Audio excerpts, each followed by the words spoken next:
Welcome back to the Resupply with me, Guy Next Door. And me, DK. Bringing you your weekly double tap of all things Space Marines and Laser Force. We've done it. We've reached the end of our extensive deep dive into the Space Marines positions. Well done, everyone. It's an end. It's not the end. Yeah, it's an end. We'll probably, I mean, like you said, we could go deeper. We could go much deeper. But that's what she said. But yeah, so the ultimate position in my point of view is the heavy roll. But you know, we figured we'd probably like to hear from a seasoned vet, a professional at the heavy roll. Okay, we know you won All-Star Heavy last year. Stop sucking your own dick, man. Not me. I don't know shit. That was a fluke. Oh, not you. No, not me. We're gonna bring the other Hal brother, the better one, to the mic this week. He's taking some time out of his busy schedule to come and talk to us. But welcome to the mic, Baden. What up, man? Thanks, man. How's it going? Good, bro. Good. It's good to talk to you again. Yeah, it's been a minute. Yeah, it has been a minute. But yeah, we figure like there's probably no one better that we could think of aside from three other people to talk about the heavy roll with. So thanks for helping us out with this one. Yeah, let me guess. I was the only one that responded. Yeah, on like the very short notice that we like to give people. Yeah, like the day before. Yeah. This ain't like a Thunder situation where we message him halfway through recording a podcast. Be like, Can hey, you please add some crying children to the background and really improve the ambience of the podcast? Hang on, I'm sure I could. Oh, no, never mind. So yeah, as always, I lean on DK for being the intellect of this pod, and so like for any sort of structure, that it's all him. So do you want to kick us off? Sure. So a couple of things with heavy. My usual kind of 5 points. Number one that I have is just the management of shots and lives is so much more important as a heavy than anything else. Obviously, for every position, you're going to need to manage your shots and lives intelligently, but it's like that to the nth degree with heavy because you resupply fairly slowly. Your maximums are not as high as if you're a commander or a scout. And a lot of times those things come at a premium because if you get put down at the wrong time or you find yourself low or critical at the wrong time, it can really mess things up for your team. So I think just kind of knowing how to manage your shots and lives and not waiting until you're on the brink of death or you're nearly out of shots to go to resupply and to let them know that, hey, give me a quick tap now. Take them when you can get them and just kind of exist in that sort of middle realm of in ideal circumstances, you can get all the way full, but you can't count on that. But nor should you ever intend on running yourself down to next to nothing. So what are your thoughts on that, Baden? I mean, yeah, I'd have to agree with that. I don't know how many people actually count or manage their lives now. If you look at previous nats where the heavies sauntering off into the lobby because he completely fucked up how many lives he had left and he got nuked out. It happens at least once or twice every tournament. Yeah, I mean, it's happened to me too. I'm guilty of it all the same. I didn't hear my pack say low or cred and all of a sudden I've been tripled and killed out. So Gen 8 definitely helps with that. So yeah, before everybody started cheating and just looking at the back of their guns, lazy players. It's certainly taken a little bit of the skill out, you know. But yeah, like there's nothing quite frustrating as a heavy that when your resupply aren't clicking and they give you resupply at inopportune moments. Like, yeah. Are you trying to give me PTSD at Brisbane, dude? Always.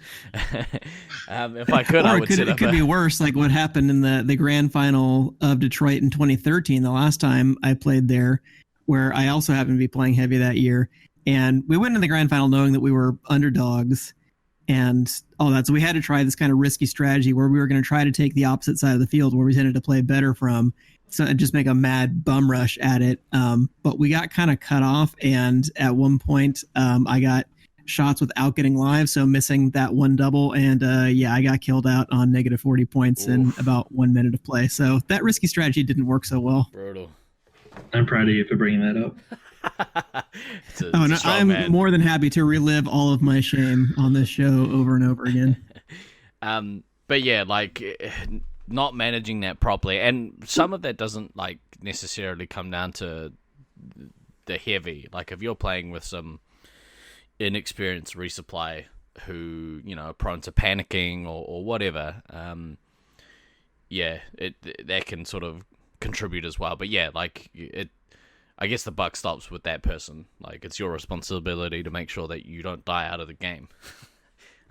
Yeah, and it's actually happened a couple of times where I've been reffing a game and there has been, a situation where a heavy does get killed out relatively early in the game, and there is an implication that, well, there may have been a rules infraction like a chase or something like that contributed to that situation, which is definitely brutal, and we've had to have sort of long conversations about whether or not we needed to look at, does this game need to be replayed or something like that. But a point I've kind of come back to time and again is, yeah, but the bottom line is, don't get yourself to 1 or 2 lives and you won't be in that kind of terrible situation. Yeah, if the refs miss something, that sucks. But if you don't put yourself in that bad situation in the first place, then the other team cheating won't make quite as big of a difference. So if I can just touch base on that quickly, because that's kind of a sore point with me. The amount of times that I have seen people, told people over and over again, like if you're getting hit by a commander and a scout over and over and they keep coming in, the second you mutual with them or the second you put down the 3 hit, just your ammo or medic, whoever there, they should both be waiting for you to give the signal. Absolutely. Or just hit you and put you down. Usually wait. But the amount of times I see the heavy put down the commander, put down the scout, they just stand there. Yeah. 6 seconds of dead time for absolutely no reason. Yeah. Back in my fatter days when I didn't want to run, I would be really guilty of just standing there doing absolutely nothing. Whereas when I got healthier and more fitter now, I would get hit, run out, make a path, come back in. They can't do anything against me anyway. They might try and shoot my medical ammo, but I'm going to come up and put them down before they get a chance to do it. But that's the biggest pet peeve, is watching people take an onslaught, lose a bunch of lives, run out of shots, when they could have been getting resupplied every single time that they mutual with the commander. So yeah, it's that wasted, like, either wasted actions or wasted time, I suppose, like, for the heavy. We said in the last pod, don't nuke. As a commander, don't nuke for no reason. Like, there's no reason as a heavy why you should be standing there with, 1 hit point, when there's other people, especially if the 3 hit has just been put down, like you said. Yeah, the expectation is, if your commander's out there attacking, he wants you as close to full as you can be when he comes back. So there's no downtime. You don't give that other team any chance to breathe and recuperate. Yeah. So even the most frustrating things that I've been playing commander, when I run back and I'm like, okay, to the heavy, can you go? They're like, no, I'm low. I'm low. like, I only have 6 lives. And it's like, I've had both scouts and both 3 hits on me. What the hell have you been doing? Well, we had a commander. Okay. Yeah. Okay, cool. He came back to stop me. So again, what were you doing? You see, I saw this really cool painting on that wall, so I just stood there for 15 minutes staring at it. One of the black lights was flickering, and I was trying to figure out if I could reach up and fix it. I can go from 0 to nearly having a heart attack in 2 seconds when someone tells me they haven't got full while I've been gone. It's true. We have all seen Angry Baden come back, and it's like, oh, what have you fuckers been doing? Yeah, pretty much. It's like I've been running into a brick wall, and you're all just standing there talking. But I'm not like that anymore. That's probably a good transition, though, to the second point, which I just put in all caps in my notes, which is defense. The heavy is always going to be the primary kind of line of defense, just kind of by the design of the game. There's nothing in the rules or the software or anything else that says that the heavy has to be the defensive player. It just kind of stands to the most reason that, well, since they have the lowest caps, they refill the slowest. It makes sense for them to stay close to the resupply. And because they can take everybody else down in 1 shot, and everybody except the opposing heavy is going to take at least 2 shots to take them out, they obviously make a really effective kind of wall. But how you orchestrate that defense, I think, is going to vary a little bit. And the more experienced players are going to be able to set up a better kind of defensive network. Because the first thing I tell newer players about, okay, you're a heavy, you're going to need to defend, which hopefully they've learned at least a little bit about the game, because heavy is usually the last thing that I'll try to train somebody on, because it's by far the hardest position. Is okay, you have to defend the resupply. And so they get into their head that they're standing right next to the resupply all the time. And you really can't defend very well. There are some exceptions in some fields, but by and large, you're going to have to manage your defense to be at least kind of one chase length away from the resupply, if not more. So what are some good kind of post-up defense strategies you kind of look for as a heavy Baden?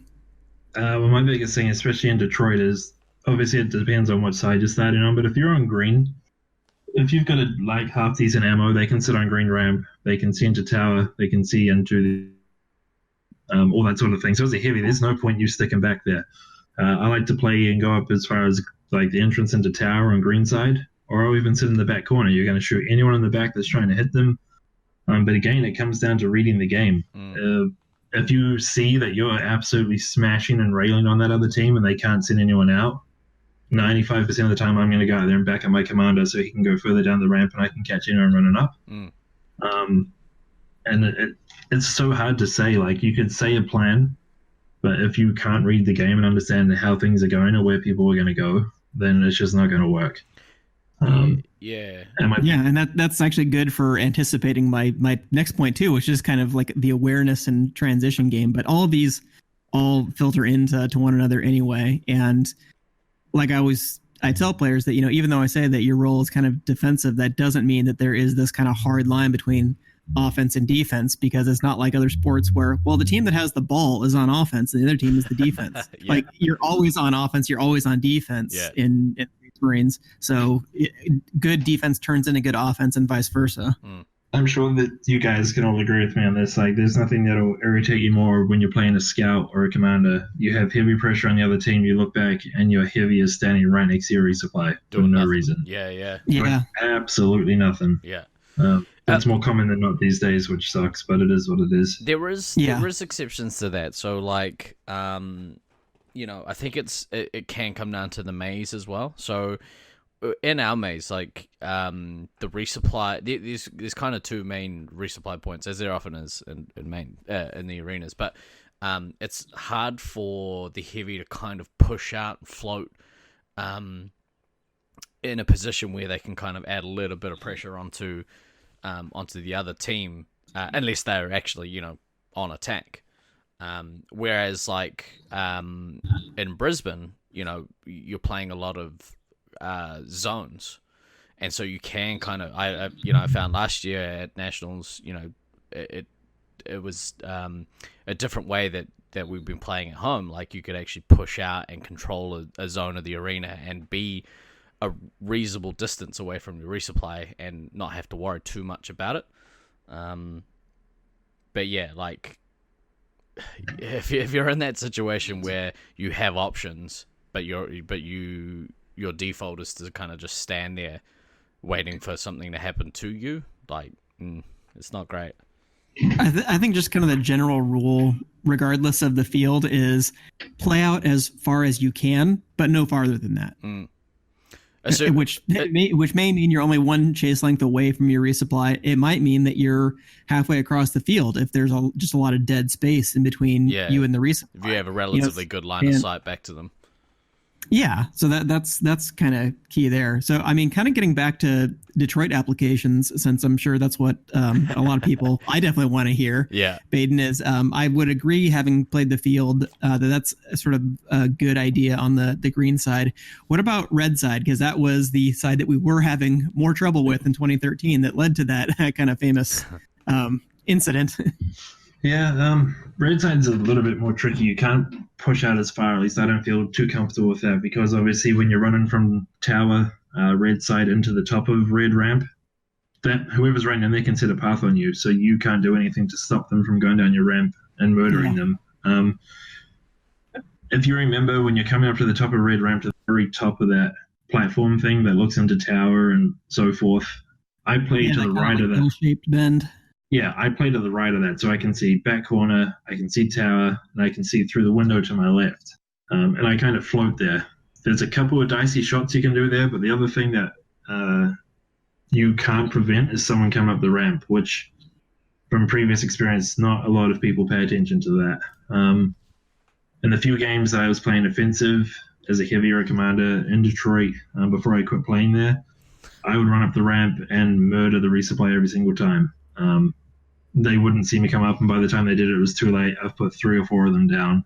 And then they get flustered, they run up to the top of red because they can't come to me, and they're pincered, they're trapped. So the ammo medic, there's a window halfway up the middle of the ramp on red, and that can see you into the red starting point, the red base, what they call blue base, which I'm sure everyone will go over in depth when people get there.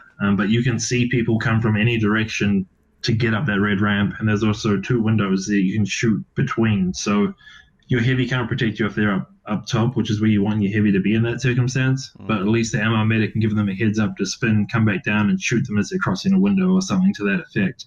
Right. It's so hard to try and explain it over a podcast. Oh yeah, with no like. With no reference. yeah. But I don't know if I should be like impressed or depressed that I was able to follow all that, having played the Detroit field like a couple of times. Yeah, and it's pretty easy to do. But the only downside is the heavy mat aspect is if you're up in that little corner looking at the 3 angles, if you get put down in that direction, you'd have to run all the way back down to the middle of the red ramp to set up a path without getting shot, because there's obviously those windows that look down the top of red that they can shoot you through. Yeah, that's a long length. They can just come around the corner and hit you as well. So everyone's got a different play style. That's what I found has worked best for me in the time that I've got there. Josh plays it completely different as well. He's like a little speedster, so obviously he can get where he needs to go in a pretty short amount of time. That fucking guy. He's got the benefit of speed on his side, dude. That's just hashtag humble brag. When everyone gets there, everyone's going to have their own views on how that should be played. So, I mean, take what I'm saying with a grain of salt. There'll be people that strongly disagree with what I do, but I mean, it's worked. So, right. Just I'm curious to see really what people make of that field altogether, because I would definitely agree that red is sort of the harder side to play in the Detroit field. Yeah. So, yeah, I mean, when people get there, if I'm around at all, I'm happy to show people how I play heavy in that arena. Absolutely, and that'd be awesome. They can just build off it from that pretty much. Sweet. Well, I would definitely take notes on that. And Tom, you have your note now on how to play green side. So, Mr. Tall Ammo, you can keep a lookout on the back line and send me or whoever else ends up playing heavy a little bit forward. Yeah, dude, Tom and Fredo should be absolute beasts as ammo in Detroit Arena on both sides. Yeah. You can jump from red ramp and show your gun and shoulders and hit people on the green ramp. So, I just expect them to be shooting each other across the field when our teams play. It's just going to be the ammo across field. Yeah, being tall in that arena is fantastic, because if anyone's running down red ramp to shoot you, you just jump above the wall and shoot them when they crouch and they can't do anything. That's going to be my excuse for why I suck this year. Yeah, me too. Yeah, I'm not going to allow that. So, fair enough. So defense is definitely important, because you are oftentimes going to be the most important defender. But again, there's no sharp line between defense and offense. One good turns into the other. So that third point is just on the awareness and the transition aspect, because like Baden was saying, there's nothing more frustrating as a commander coming back and wanting to keep the pressure on the opponents and telling your heavy, hey, can you please go out? And they say, oh, well, I only have like 8 shots, or I only have 6 lives, or something like that. So you need to be able to anticipate when your commander is going to come back, when they need stuff, so that way you can continue applying that pressure and make a good kind of switch with them. But by the same token, at least in the Sacramento maze, I think one of the mistakes that people were making a lot was staying out too long as heavy. You want to stay out long enough for your commander to get some resupplies and all that. But if you create such a kind of bubble that, well, your commander is ready to leave, but you're not back yet, and the commander just has to take the risk and just leave the resupply by themselves, that's where we've had a lot of things go wrong. So you need to have the awareness and the presence of mind to say, okay, I've been attacking for such and such length of time, or I've gotten my team in an advantageous position. Can I kind of pass it off to the scouts to sort of hold this position or hold this angle or hold this attack, and then go relieve the commander, or at least check in on what's happening on the other side? Yeah, if you've got good synergy between your 3 heads, especially in Detroit, if you're the heavy that's out there attacking and trying to keep pressure going on while your commander's getting full, you don't need to go back until you see a commander coming back out onto the field. Unless you know that you're missing the opposing team's one of their 3 hits, then you're going to obviously rotate back. But in most circumstances, with how Detroit's layout is set up upstairs or downstairs looking through the grates, depending on if they board them up or not, or out a window, you just know to start buttoning off when you see your 3 hits left your resupply. And then he just takes over seamlessly. It all comes down to synergy and just being aware of what's happening around. Your pack go lives low. Get put down 1 or 2 times depending on how many nukes have been dropped or if nothing's been dropped. Again, it just comes down to awareness, which you obviously can't teach. But yeah, that sort of stuff, like, most definitely comes with time. But yeah, like with the whole time management thing, like if you aren't aware of how long you've been out for, and like I've been guilty of doing this, you stay out for too long because you've gone on an awesome run and like punished their resupply, but that means that your commander is most likely not getting special points, which can be, you know, obviously detrimental because the less special points, the less likely they are to drop enough nukes to kind of end the game in those that final kind of third of the game. But yeah, like it's definitely a balancing act. Yeah, and there's definitely been times in Sacramento, anyway, you know, when we still had a site, where I would be playing like opposing heavy with Venom or somebody like that, and we both kind of have the same idea, and we'd sort of not actually cross each other in the middle of the field, because if one of us saw the other, we would probably try to react to that. But basically, both of us would go out at the same time and have fun kicking the other team's resupply all the way across the arena to see who could do more damage. But then you come back and it's like, oh yeah, the commander hasn't gotten any shots. They haven't got resupply because they're trying in vain to hold off this other heavy who's assaulting. So you need to have that kind of awareness of, all right, well, if I'm doing this to their resupply and they're undefended, I wonder where their heavy is. Yeah. Where do you think they are? Yeah, exactly right. that can go 1 or 2 ways though, because in Detroit there's some people that both the commander and heavy will go out and attack. So if you're the commander and you see that they're both there, what's the logical thing to do? Go out and smash the other team's resupply. Yeah. Yeah. And then when you've done that, and then the 2-3 hits return back to the resub, and they're like, where are they? Most cases, the medic or ammo are going to be dead, or they're going to be unable to resupply them, and you've got both the opposing teams, commander and heavy, no shots, low lives. As long as you keep bouncing the ammo around, there's nothing they can do about it. Yeah. That's definitely a gambit. Like, you know, it goes 1 or 2 ways, right? You either send both your 3 hits out and you completely decimate the other team, or you leave your own resupply open and it goes the other way. So it's definitely. That's why it comes back to all these things we've been discussing in the past few weeks about the other positions knowing, you know, how to compensate for those things. Yeah. Is the ammo going to do a good enough job keeping the medic alive and knowing how to move around to ensure that things go smoothly? Are the scouts going to be able to perform their function and kind of help out on the defense? If you have both of the 3 hits pushing the attack, sometimes the scouts are going to be more effective pulling back a little bit. So that's really where it does become a whole team effort, because I agree with you that is, you know, a gambit. It's a risky strategy to send out both your 3 hits on the attack, but sometimes that's what is warranted in the situation. And you, I guess, sometimes need to have the confidence that your team is going to prevail in that kind of situation. So it's not always something that you're going to want to try against a team that you think is close in skill level to you or better than you, but sometimes that's actually the only way that you have a good shot against them as well. Yeah, and that's where it comes back to the start of it, where heavy's unique, and this is what makes it so tricky, is if you're an offensive player, heavy's not going to be for you. Yeah. If you're a purely defensive player, definitely not going to be for you. You have to find a balance of offense and defense, because it's so easy to get carried away when you're out in the field smashing the other team's resupply. Because it feels so good, right? Like, yeah, you come back and your commander's like, what the hell were you doing? We just got our asses kicked. I'm crit. Like, what's going on? It's like, oh, I just smashed your resub. I was like, yeah, we just got our asses kicked, dude. And it's like, oh, my bad. Because now you're up on current events. We just got our asses kicked, pal. Yeah, that's what starts ringing out. So that's where you've got to find the balance. And again, I wish you could teach people that. But sometimes you just can't. There's some people that think they're top shit heavies because they walk around with like 12, 13K and they're top their team's score. And then you look at the rest of the team, they're at 3K, 2K. They're all dead. And they're like, man, I was smashing them. What did you guys do? It's like, well, you're the heavy. You were supposed to defend your team that are now all dead. Hence, you're in the lobby standing right next to me. So good job. Your score's awesome, but we're all dead. I kind of was guilty of doing that on Tuesday, actually, when we played. Oh, shit. But let me ask you, was Nationals on Tuesday? No, it wasn't. Then you're Nationals was not fine. on Tuesday. You're fine. Plus, we were playing 4-on-4 Space 5. Oh, Jesus. Yeah, it was, and there's a new maze that's open up nearby where we are, and it's pretty small and very fast. So it actually worked out all right playing with no scouts, but it's not the same. Speaking of humble brags, oh, look at me, I'm Steve. I can play in like 4 different arenas if I want to. Yeah, and then go karting afterwards. So what?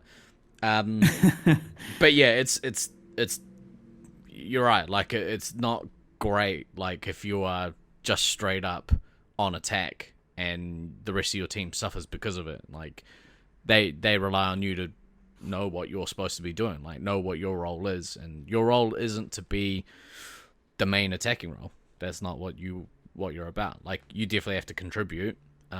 Yeah, I was gonna say, although I do have in my notes here for number 4 that when the situation warrants it, you do have the opportunity to be a one-person wrecking crew. It's amazing. As the heavy. There is no other position that has the potential just to decimate another team single-handedly quite the way that heavy can. Even commanders, they may have kind of better sustained offense and they have nukes, which are obviously super helpful, but just shot for shot, nobody's going to be able to outpace a heavy. So if you can really get in there, you can kind of solo take a team if you need to. But that, again, gets back to the awareness situation that's not always going to be what's called for. And although that's really fun, you usually can't do that for the whole game.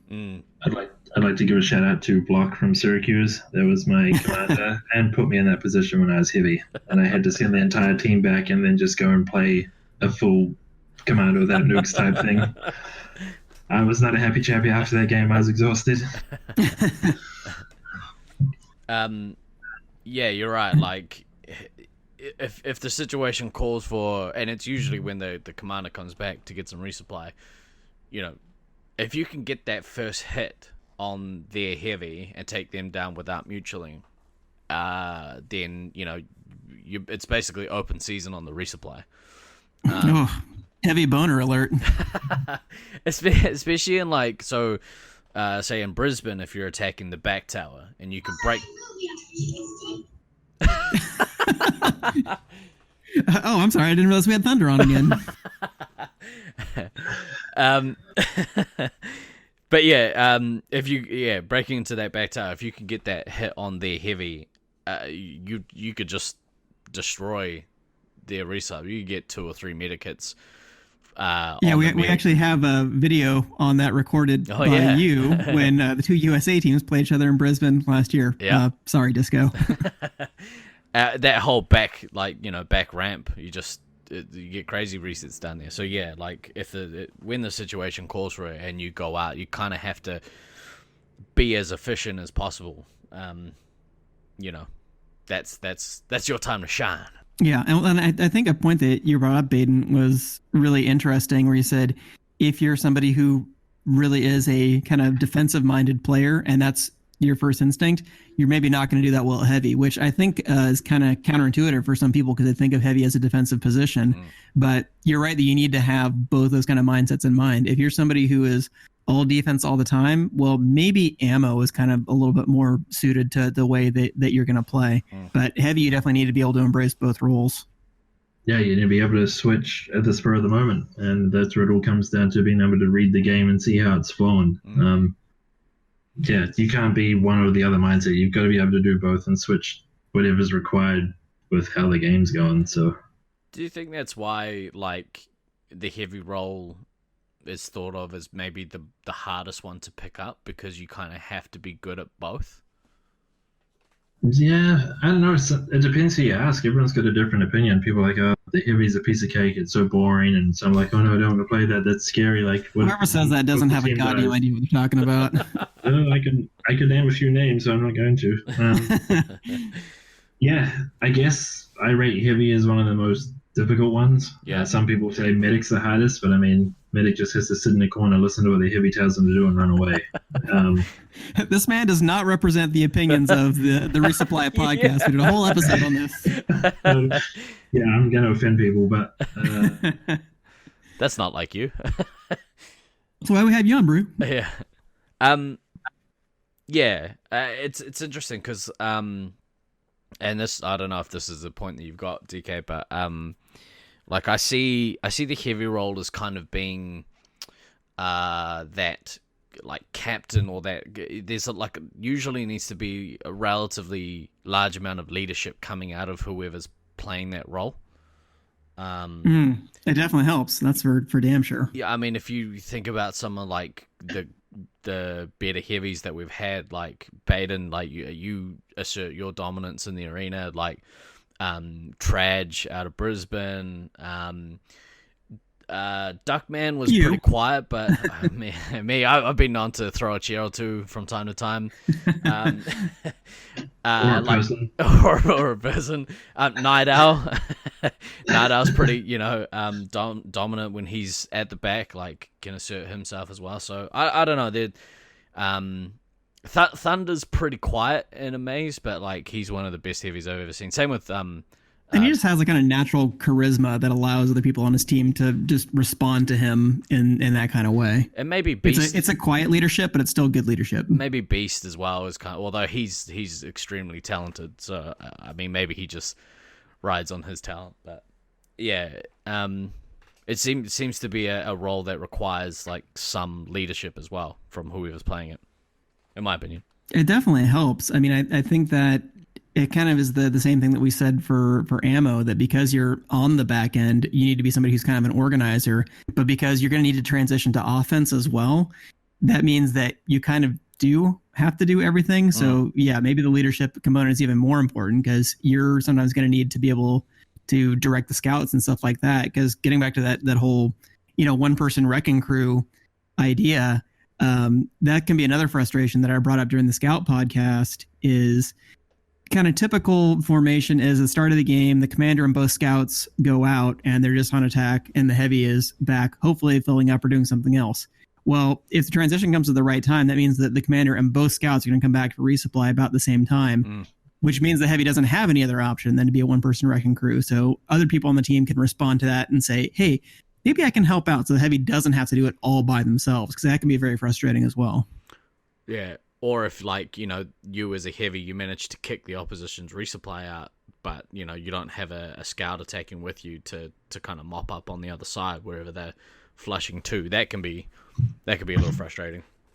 Stupid scouts. Gotta love the scouts. Steve, you can use, unfortunately, one of the games where the USA team at Brisbane Nats versus you guys, actually. There was a point where my entire team was in back tower. You guys are putting super heavy pressure on us. That was in the finals, yeah? I think so, yeah. I was kind of mid to low as far as lives and shots when I had to make a snap decision. Do I stay here and keep trying to wait off an attack? Yeah. Or do I just run through you and go after your resupply? Obviously, I just decided to run through you, went after your resupply. And in that instance, it worked. I had Josh screaming at me to come back. I had everyone yelling at me to come back. But in my mind, I was like, I've got to do something in this time, because if we just sat there and took that and walled, which is the most boring thing in the world, we would have lost. We would have got absolutely hammered. I remember that game was really close. It was super close, dude. If we didn't get the Elam on you, hundreds, if not low thousands, apart from one another. Yeah, it was crazy, and like that was game one of that match as well. And after we lost that, it was pretty, we were pretty gutted because we were very, very close. Like we had you, but yeah, that was a dogfight, and that's where it comes back to the heavy has to be able to switch up and go from a defensive mindset to like, all right, I've got to do something now. My team's getting smacked. Like sometimes you just have to make those judgment calls. They're not going to work 100% of the time, but obviously in that instance, it worked pretty well. Yeah, thankfully, but. And really, like, as a counter to that, like, I should have had the, the foresight to be like, okay, so Baden's just pushed on my resup. Maybe I should, go deal with him. It's one of those things, though, dude. You were rocking on my team. you guys are going to Pound Town on Russ, which is one of his favorite pastimes. Um, and I just that's what medic you're talking about. I know it was just a complete fluke. I kicked those guys off. I've already forgotten what that's called. They were the opposite side of the back tower. The obs deck. Yeah, obstac, and Fan was booking it down towards the blue tower, and I got one more lucky hit on him, which killed him out of the game, and that changed everything for us. So I was able to run back and shoot you guys in the back and kick you off, and things came back. But that's where it just comes by reading the game. Yeah, I can't say more about awareness and just trying to see how the game's flowing, because that can change the outcome completely. And that's the stuff that becomes like it separates like people who can play laser tag from people who can play Space Marines. Like, is the level of your awareness in the maze. Because once you can kind of think about moves and counter moves in your head during a game and react accordingly, that separates you from those sort of mid-tier players into being an elite. That's a good point. Yeah, that's elite. I wouldn't go that far. I use the term it's at lightly. least a start. Though. Yeah. There's very, very few people I'd put in the elite category of laser tag. There's maybe less than a handful. Like, oh yeah, and they all live in Australia. Yeah. Yeah, they certainly do. Oh, one's in Utah. He's pretty good. Wait, Tank? Yeah, definitely. Oh, Jesus. Well, the Resupply was a great podcast, everybody. We're shutting it down now. We're about to get some hate mail. But yeah. Okay, so last point on that. I think just as the heavy's role as the pace setter, it's both pace setting and the importance of resetting at the right time, which I think kind of just brings us back to the first point of managing shots and lives. It all kind of integrates with each other. Is knowing how to get those quick resets from your resupply. Ideally, you're in sync with your resupply, and they know that's what you're going to want as soon as you put down the enemy 3-hit, is that you need to get resupplied right away so that your downtime largely overlaps and gives you a chance to set that path like Baden was talking about earlier. If not, things get hairy really quick. If you're just sitting there with one hit point as a heavy and a scout gets a lucky shot on you and lets the commander walk right past you, well, rip to the resup. Yeah. But then that's when you would, rely on your resup to know what they're doing, and trust that in those situations that you drop the ball, the rest of your team can kind of have your back. So yeah, well, it kind of gets back to my philosophy of building a Nats team, which is get players who don't suck. It's a good strategy. I found that it's been reasonably successful. I haven't won every year, but we've done okay on occasion. But yeah, so I think you're right. Like with most of the kind of points, especially for heavy, kind of run into each other. Yeah, it was really hard to put together the notes for this one because I'm like, well, this is kind of like this other point, and this one is pretty much kind of a repeat of that.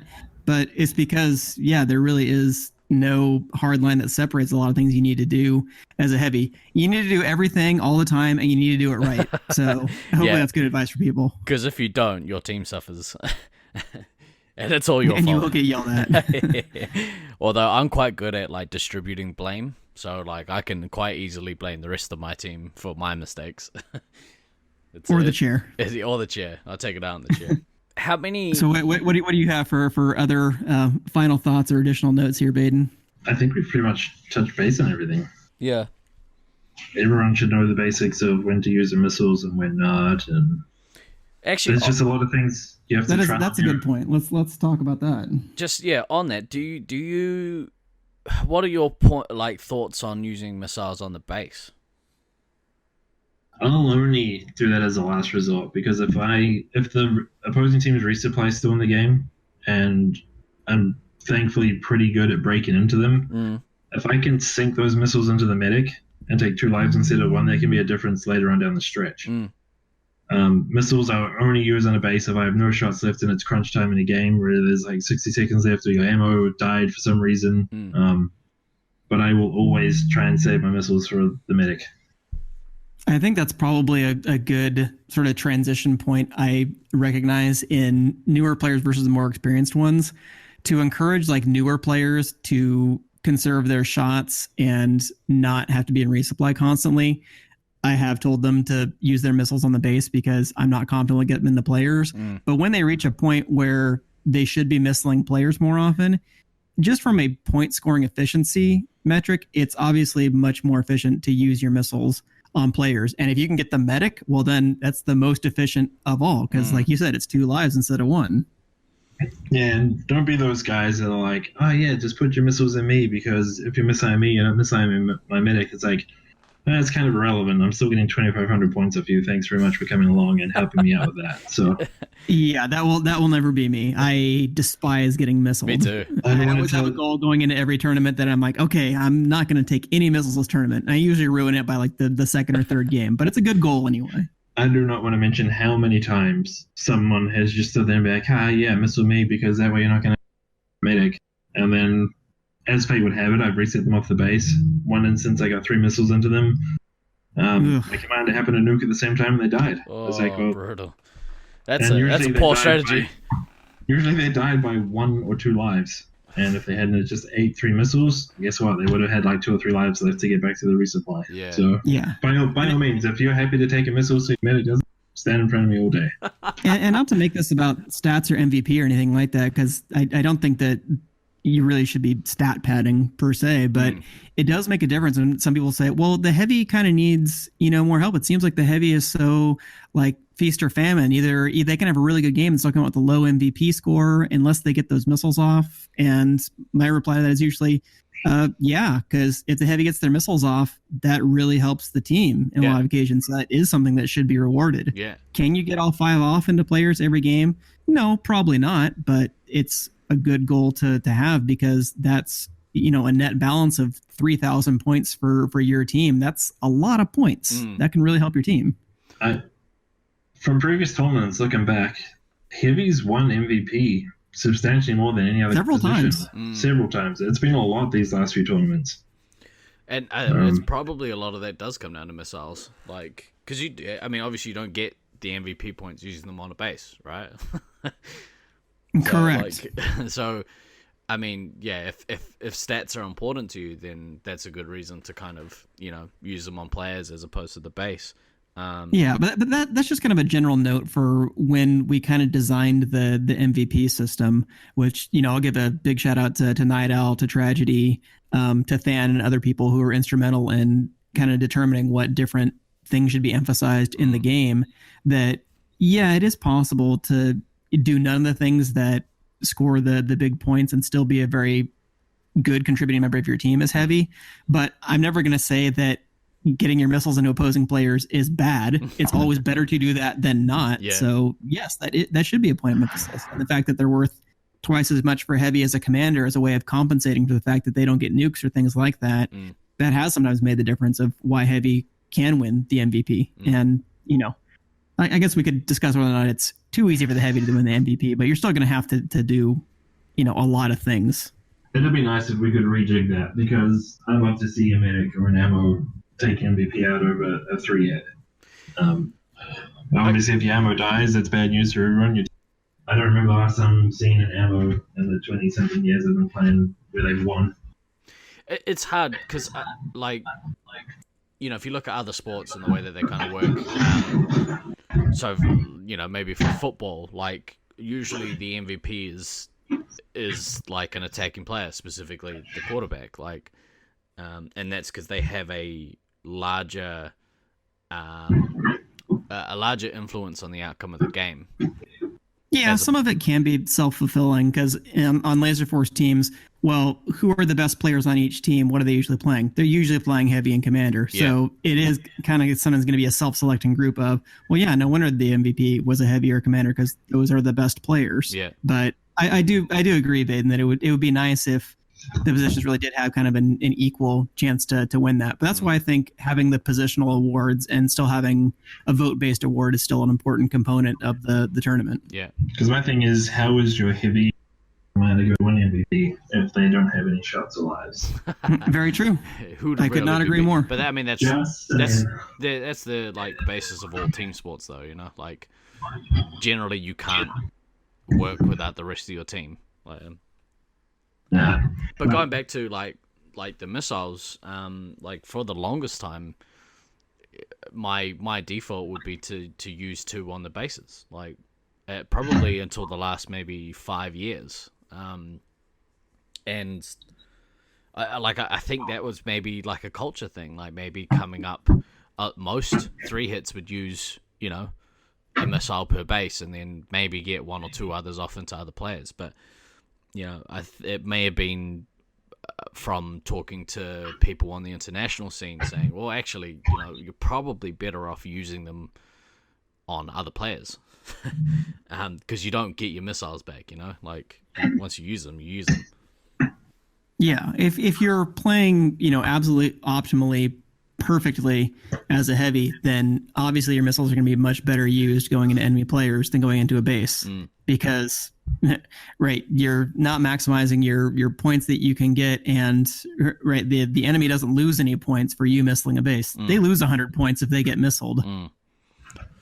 Yeah, so I mean, I'd now sort of advise players who are coming up and have a good grasp on how to actually missile somebody to look for those missiles, especially in a reset situation. Like if there's nothing quite as magical walking into a reset. You put 3 people down and then missile 2 of them, on their way out. So, yeah, I think that's why I put in my notes that the reset function is so crucial for the heavy to know, both on offense and on defense. Absolutely. On defense, you need to be getting reset by your resupply at the most opportune time to conserve your shots and lives and get your team in a good position. And on offense, you need to be taking advantage of those resets to keep the enemy 3 hits down, to get your missiles off, to really put the pressure and break a team. I'd go so far as to say, like, being aware of resetting off your ammo as well. Like, if you've got an enemy commander trying to break your resupply, if you can take an extra life off them because you took 1 from your ammo, assuming that your ammo is relatively full on lives. Which they should be. Who knows what it is to give you a reset instead of resupplying you when you ask for a gun? Oh, God. Reset, what? Fuck. The amount of times that is a communication point that it's probably good to clarify with your team before a tournament starts about what your different call-outs mean. Yeah. I wish I could say that it didn't happen a lot. It happens a lot. It's like, shots resupplied. All right, have fun dealing with that commander that's about to run down the ramp and absolutely just annihilate you. Yeah, it's unfortunate when that happens. But yeah, like if you can utilize your other team members to cause the opposition to be less effective, then that's a good thing.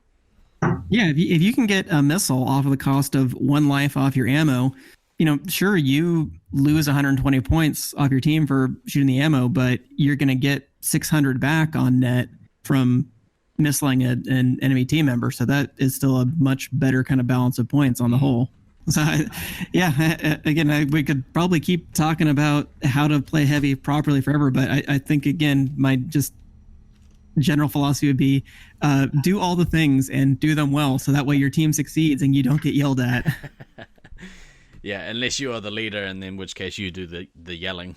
It's an interesting... Well, that is a style of leadership. Yeah. One might argue it's not the most effective, but it's never my fault. What season now? We don't yell at anyone. Yeah, we don't yell at anyone. No. Yeah, sometimes you need to build up your team's confidence. Kyrie Irving, piece of shit. sorry. That's a very different podcast. He'd make a great heavy. We were doing so well at keeping on topic of the heavy. I was about to praise you guys and be like, wow, we actually stayed on topic. Cool. Well, look, that's probably going to do us for the heavy deep dive. Unless you want to add anything. No, I'm just looking forward to maybe trying out this whole heavy thing in a few weeks, because we're now under a month until the tournament starts. It's so close, man. I'm so amped. Everything's definitely basically looking forward to July. Booked and paid for. And hopefully I can see you guys. well, yeah, like at the very least, we'll catch up for a meal, hopefully. You can just wave at me on a road by a train. We'll figure something out. I told you, just park the train at Lasers, then you'll already be there. It'll save so much time. Yeah, I don't think that'll work very well, but... But yeah, thanks, Baden, for joining us and giving us your expertise, man. I appreciate it. Yeah, I apologize for all the hate mail you're getting for having me on your podcast, but... So we're used to it. That's okay. I can already hear Zach getting excited in the background, so shout out to you, Venom. We got Brew on for you. Yeah, it should only be hate mail from one side, so it'll be good. All right, well, for this week, I've been Guy Next Door. And I've been DK. Always remember to backtrack, kids. We will see you next week.